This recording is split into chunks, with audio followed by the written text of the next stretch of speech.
To begin with, let's look at the motorcycle industry. The motorcycle industry is broadly categorized into two segments. And these are the two basic segments of the motorcycle industry comprising of the mileage segment, which are the mainly 100cc and the 125cc bikes, and the sports, which comprises of the 150cc and the higher cc bikes. This segmentation is the closest to as what the consumer sees it, wherein the mileage segment consumers, the primary pursuit of these commuter consumer is seeking mileage, whereas the consumer on the other side, which is the sport, seeks performance and several higher element features in those bikes. Now let's go a bit in terms of detail for these two segments.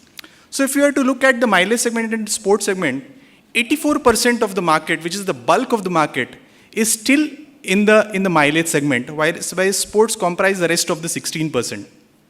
In terms of the target group, the mileage segment is essentially a young to a mid-age kind of a person, typically a working person, middle-class person, whereas the sports segment is heavily inclined towards the younger generation or the youth, the college-going students per se.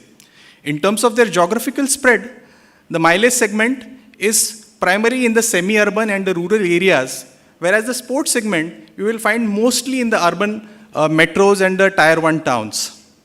In terms of the available offerings, the mileage segment offerings are basically functional offerings full of frugality, utility and value, wherein the consumer is seeking typical functionalities. Whereas the sports segment, you would find the products distinctly oriented towards premium, stylish and feature-oriented bikes.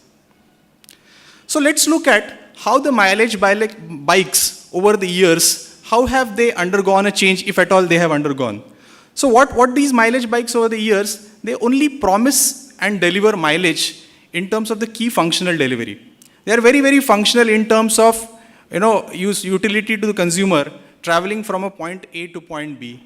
And the styling over a period of almost 20 years has remained completely unchanged. So essentially to sum it, it is a sea of sameness as far as the mileage segment bikes are concerned.